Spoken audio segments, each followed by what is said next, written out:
the biggest Labor Day rally in all of Illinois. So the first time I was at it was in 2016 when Hillary Clinton came. It was awesome, and that was such a great year because, in the beginning, because we all thought, Illinois, it was really cool to have our hometown girl, our home, this Illinois is her hometown, I'll call it, because when you represent the whole country, right, this is our town. And this was the same year that Tammy Duckworth was running for the first time to be U.S. Senator. And I was running to help take down Bruce Rauner as your controller, right? And so it was so fun because we're like, okay, we're gonna have the trifecta of these, hopefully badass women taking over. One ruling the world, the free world, another one taking care of making sure she's doing her part in the Senate, and me trying to, stop the hemorrhaging of our state's finances and follow through on the promise that my first 2 years in office as your controller would be Bruce Rauner's last 2 years. So that we did do. But having said that, I dislike Donald Trump for all the same reasons you all do. But one reason that's unique to me is that on that fateful night in November of 2016, when I was supposed to be celebrating this awesome victory, and Tammy Duckworth was supposed to be celebrating her awesome victory, the whole front row of my victory party at the Palmer House, a beautiful, majestic hotel in Chicago, I could only see like the 1 or 2 rows because with all the lights you really can't see into the crowds. But everybody was crying, and not tears of joy. That jerk ruined my party. And he went on a world path to ruin America. And so it is really important that we remember what it felt like in 2016 when we were so sure that we were going to elect our first female president, that there was no way. You remember how we used to make fun of Donald Trump? We were like, oh, he was the greatest gift. Yeah. There's no way that we can lose to a Donald Trump. And we did. And what did we get? I mean, we'd like to forget that he was ever the president, but it's important to remember that he was the president once. And he hurled our country into, he's like a spiral of just unmitigated disaster, a dark, deep, dark hole that brought us a mismanaged pandemic, debt, insurrection, division, which exists today more so than ever, right? But it will only get worse, significantly worse, if we allow that man to once again have power of the presidency, right? We cannot let it happen. This is our time. We have to do right, not by the Democrats, but by America.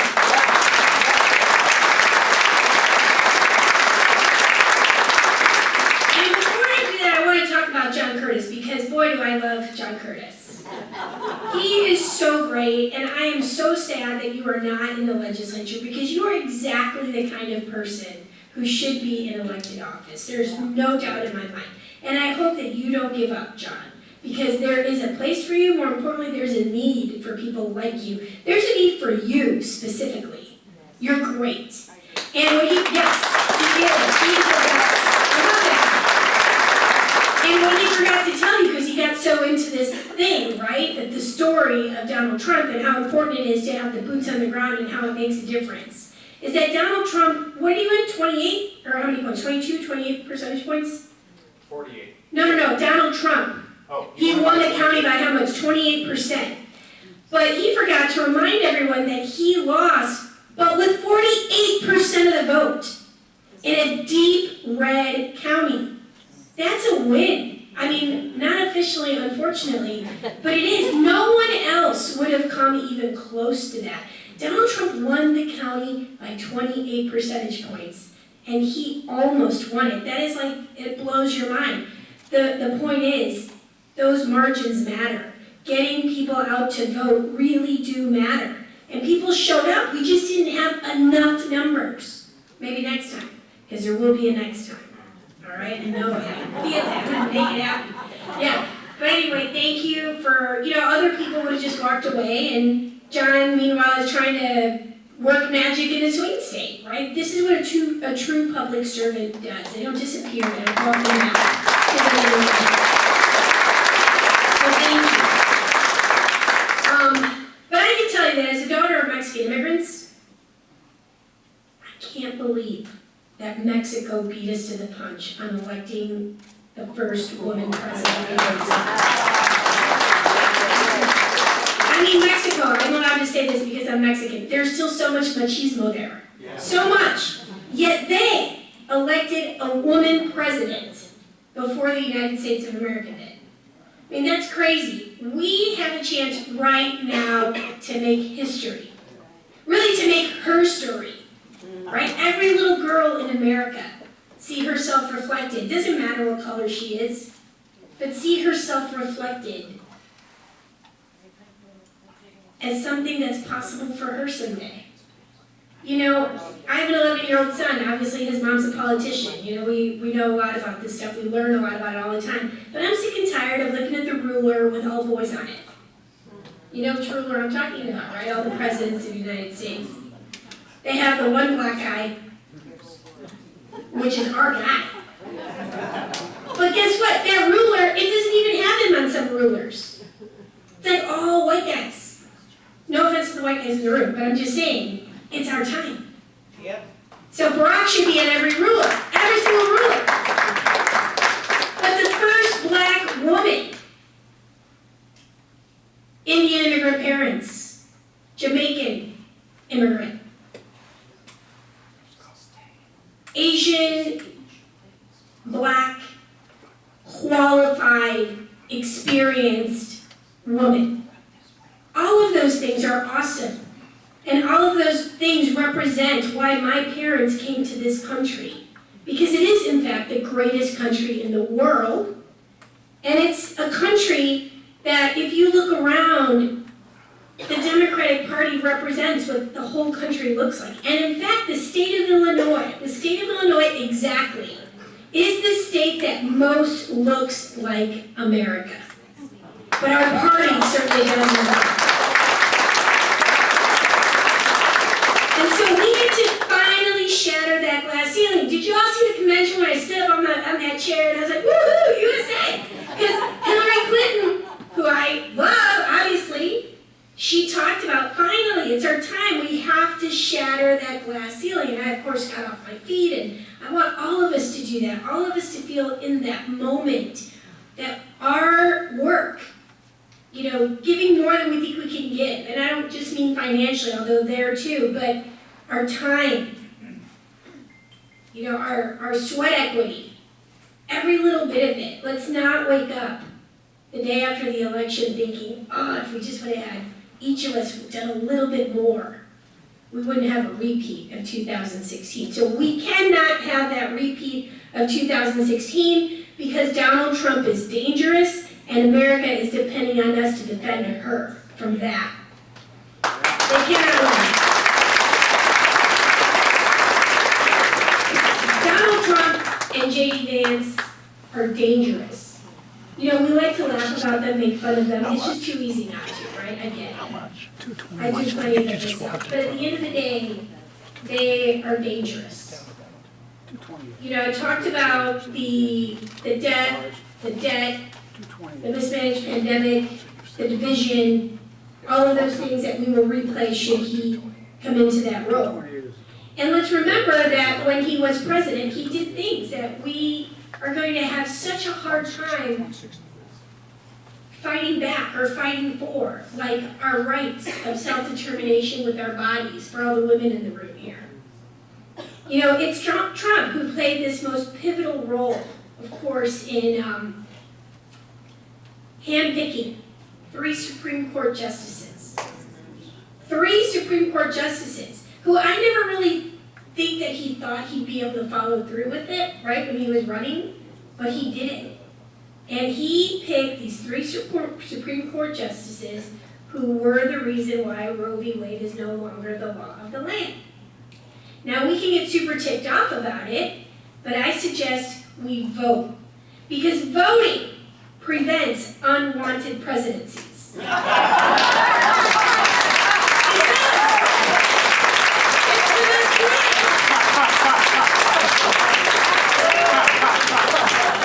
is, and this is our time. We have to make sure he doesn't win. They ended Roe v. Wade, and he says he's proud of it. He talks about it all the time, right? It's not like he's even running away from it. He's kind of running away from it now, if you see, because he realizes how dumb of a move that was. Because even Republican women, who maybe didn't talk about this out loud, who always act like, of course, they're perfect and they would never, ever, ever think about, ending a pregnancy under any circumstances. I just don't believe that. I do believe that Republican women, if they were to get raped, many of them, maybe they don't talk about this publicly, but they might think like, thank God that I live in a state, or I live in a country, where I have a choice about how to handle this. With my significant other, with my doctor, or even just by myself, right? But they don't talk about this, but it was always a right that we had, that we truly never believed wouldn't be there, right? Even in the extreme case that you're like, I don't ever want to even think about something like this, but in the furthest recess of your brain, you do think if something horrible happened to me, I know that I wouldn't be alone, that my government would have my back. Well, not anymore. And this guy takes pride in it. He says he's proud, and he said he'd do it, and he did it. So listen, ladies, we have a job to do. And that is to not let Donald Trump have any say over what happens in our uteruses. Because it's true. Or J.D. Vance, who is like super weird and super creepy. But Donald Trump, ladies, listen up here. I don't know about you, but I know that as far as I'm concerned, he's had way too much access to way too many uteruses in his lifetime. And he shouldn't have access to one more. Not mine, not yours, no one's. But it'll be entirely up to us to make sure that we send him packing. Now, Trump's VP pick, J.D. Vance. I know, right? You can't laugh though, we have to vote. Remember, it's like booing. Don't boo, vote, right? Someone very beloved by us said this. Our dear President Obama. And he's right, every time we boo, you're like, yeah, boo. But we have to vote, right? We have to get people out to vote. Don't get mad, vote. And we laugh because the stuff is funny, but then it's not funny if it actually happens again, right? So I say we do have to have some fun because it is important. But J.D. Vance, it's hard to keep it serious. But you know what J.D. stands for? Just don't. Just don't. Just don't. So remember that. Just don't. We can't support that guy. Now, he is, like I said, he's weird and he legit is creepy. This guy is in favor of surveilling women's pregnancies. You've heard this concept of tracking women when they go state to state, but this goes beyond that. This is literally surveilling women's pregnancies to make sure that they carry to full term. They're watching people, that you can implement technologies to track women who are pregnant.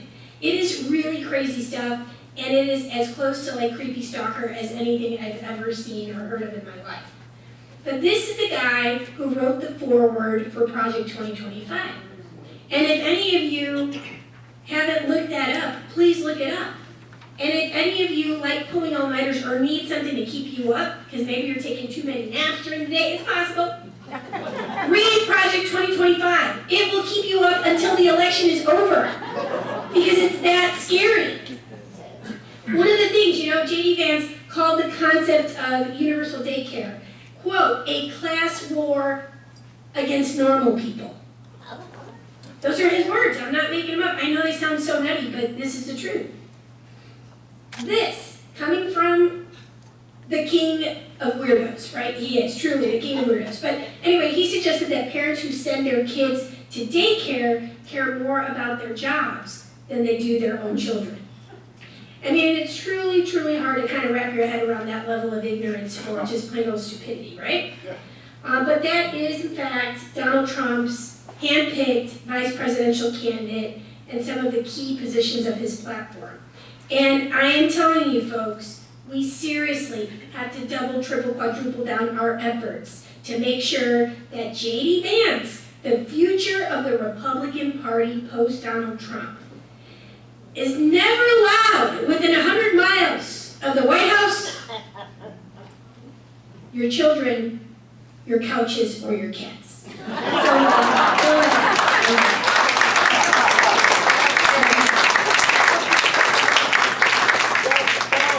Yeah, just don't. Just don't. You're right. And Donald Trump, too. You know, here's a former president. I mean, imagine a former president of the United States who doesn't know words that are more than 3 syllables in length. Saying that we should eliminate the Department of Education. That he will, in fact, eliminate the Department of Education. It's another one of Project 2025's platforms. So, I get it. Education. That's 4 syllables, so he doesn't like it. But come on! Now, Kamala Harris will double down instead of dumb down on education. We need more of that. We love our schools. Hello, we're in a college town here, right? So, I get it, but you know who else gets it? Kamala. And not because she says it, but because they've done it. Right? The President Biden, who thankfully did what he did and sacrificed for the country, I'm going to be forever thankful, because as a delegate to that convention, let me just tell you that the atmosphere was very different. And I was one of the ride or die with Biden, so I was not like thrilled about how this whole thing went down. I was very, very grateful to the president, but I would be lying if I said that it was not a complete 360 in momentum, and you know, this is within our reach now, and we have to make sure we get it. But they have invested in education. They've invested in our kids so that they're not indebted for the rest of their lives, right? This is all part of investing in education.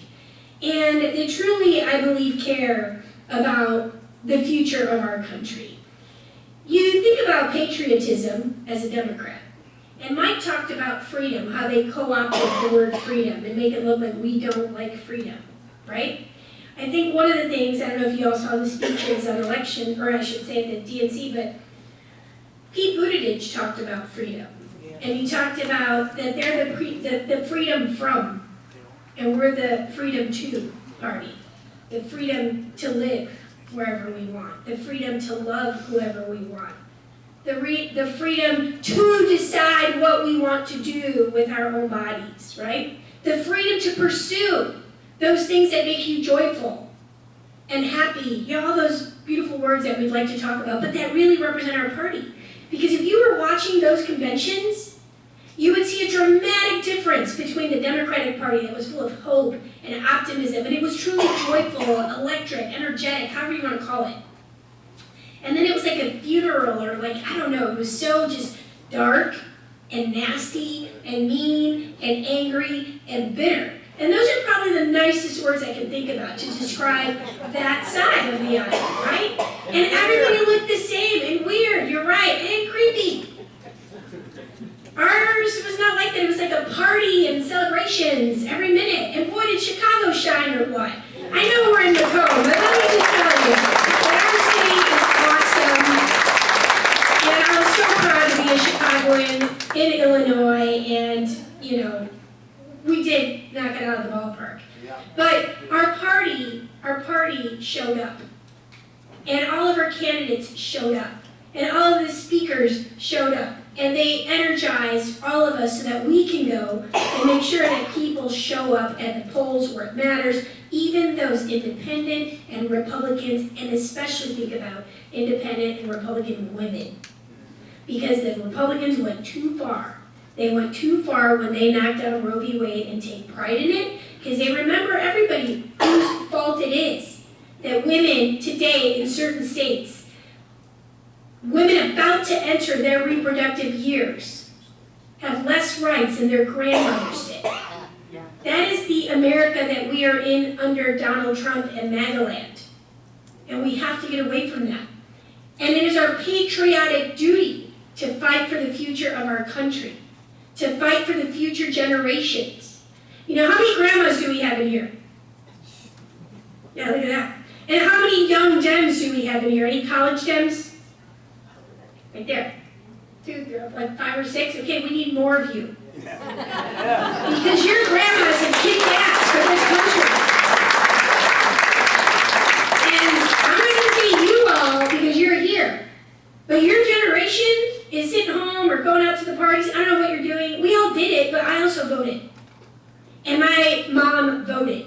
And so we talk to young people all the time, and they're like, whatever. You know, my uterus isn't going to be pumping out kids anymore, but yours will, maybe. And so will yours. And so these rights, they're not stripped from me anymore, but they're stripped from you and your friends in other states. And that is not okay. And you can't wait till you're 50 or 60 to get involved in politics. So thank you for being here, but you have to be ambassadors